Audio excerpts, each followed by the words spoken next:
الصلاۃ والسلام علیک یا سیدی یا رسول اللہ وعلی آلک و اصحابک یا سیدی یا حبیب اللہ۔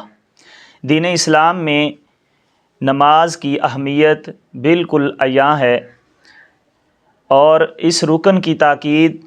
جس طرح اللہ اور اس کے رسول صلی اللہ علیہ وآلہ وسلم نے بیان کی ہے وہ کسی بھی مسلمان سے پوشیدہ نہیں ہے۔ آج کی جو حدیث مبارکہ ہے وہ حضرت ابو ہریرہ رضی اللہ تعالیٰ عنہ روایت کرتے ہیں کہ محبوب کریم علیہ الصلاۃ نے ارشاد فرمایا، جس شخص نے سورج طلوع ہونے سے پہلے نماز فجر کی ایک رکعت کو پا لیا تو اس نے نماز فجر کو پا لیا، اور جس نے غروب آفتاب سے پہلے نماز عصر کی ایک رکعت کو پا لیا تو اس نے نماز عصر کو پا لیا۔ اس حدیث مبارکہ سے ظاہری طور پر یہ پتہ چلتا ہے کہ اگر کوئی شخص نماز ادا کر رہا ہو اور فجر کی نماز ادا کر رہا ہو تو سورج طلوع ہو جائے، اور عصر کی نماز ادا کر رہا ہو تو سورج غروب ہو جائے تو اس کی نماز ادا ہو جاتی ہے۔ اس حدیث کے ظاہری معنی سے یہی مراد لیا جاتا ہے، لیکن امام اعظم ابو حنیفہ رحمۃ اللہ تعالی علیہ فرماتے ہیں کہ جو شخص فجر کی نماز ادا کر رہا تھا اور سورج نکل آیا تو اس کی نماز ادا نہیں ہوگی، لیکن جو شخص عصر کی نماز ادا کر رہا تھا اس وقت ایک رکعت وہ پڑھ چکا تھا یا دو رکعتیں پڑھ چکا تھا اور سورج غروب ہو گیا تو اس کی نماز ادا ہو جائے گی، یعنی فجر کی نماز ادا نہیں ہوگی اور عصر کی نماز ادا ہو جائے گی۔ آپ فرماتے ہیں وہ اس لیے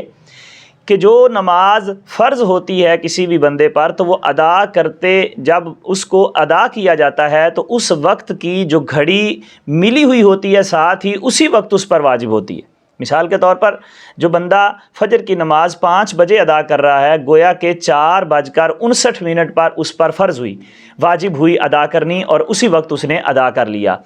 اب فجر کی نماز کا سارا وقت جو ہے وہ کامل وقت ہے، اور آخری وقت میں بھی جب اس پر نماز فرض ہوئی، واجب ہوئی، تو اسی وقت وہ کامل واجب ہوئی، اور نماز عصر کا وقت جو ہے اس میں سے باقی وقت تو کامل ہے، لیکن آخری وقت جو ہے، آخری 20 منٹ جب سورج زرد ہو جاتا ہے، یہ ناقص وقت ہے، اس میں نماز ادا کرنا مکروہ ہے، لیکن اسی دن کی نماز عصر کو ادا کیا جا سکتا ہے۔ تو یہ 20 منٹ جو ہے یہ ناقص وقت ہے، اور اگر کوئی شخص اس وقت میں نماز کو ادا کرے گا تو وہ ناقص ہوگی اس پر واجب۔ اب جس شخص نے اس وقت میں شروع کی اور آفتاب غروب ہو گیا تو اس نے نماز ہی ناقص شروع کی تھی، لہٰذا اس کی ناقص ادا ہو جائے گی۔ لیکن اگر فجر کی نماز کے وقت کسی نے فجر کی نماز شروع کی اور سورج طلوع ہو گیا تو اب اس کے لیے یہ حکم ہوگا کہ کیونکہ اب ناقص ہو گئی نماز، شروع کامل ہوئی تھی اب ناقص ہو گئی، لہٰذا نماز درست نہیں ہوگی۔ اور یہ جو حدیث مبارکہ جو امام ترمذی رحمۃ اللہ تعالیٰ لے کے آئے ہیں، حضرت ابو ہریرہ رضی اللہ تعالیٰ عنہ سے روایت کرتے ہیں، اس حدیث مبارکہ سے مراد کیا ہے؟ تو ملا علی قاری رحمۃ اللہ تعالیٰ علیہ فرماتے ہیں کہ اس حدیث مبارکہ سے مراد یہ ہے کہ وہ شخص جو نماز کا اتنا وقت پا لے کہ جس میں نماز کی ایک رکعت ادا ہو سکتی ہے تو وہ نماز اس پر فرض ہوگی، اسے ادا کرنا ہوگی۔ یعنی اگر کوئی شخص پہلے کافر تھا اور مسلمان ہوا، وہ اس وقت کہ جب صرف فجر کی نماز میں سے ایک رکعت بندہ ادا کر سکتا ہے اور سورج طلوع ہو جائے گا، اتنا وقت باقی تھا تو اب اس پر فجر کی نماز پڑھنا ضروری ہے۔ اسی طرح اگر کوئی شخص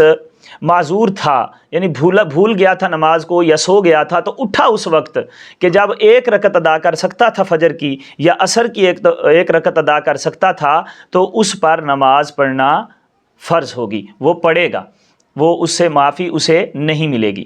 اسی طرح ایسی عورت جو حیض و نفاس والی ہے اس وقت میں پاک ہوتی ہے کہ جب نماز کا اتنا وقت باقی ہے کہ وہ ایک رکعت پڑھ سکتی ہے، اگر وہ پاک ہو گئی تو اس پر وہ نماز فرض ہوگی، اسے وہ ادا کرنی ہوگی، اس نماز کی معافی نہیں ہوگی۔ اس حدیث مبارکہ سے یہ مراد ہے کہ اگر کوئی شخص اتنا وقت پاتا ہے کہ جس میں ایک رکعت نماز ادا کی جا سکتی ہے تو وہ نماز اس کے لیے پڑھنی ضروری ہوگی، وہ اس کو ادا کرے گا، بعد میں جب وقت گزر جائے گا تو بعد میں اس کی قضا ادا کرے گا۔ اللہ کریم ہم سب کو سمجھنے کی توفیق عطا فرمائے۔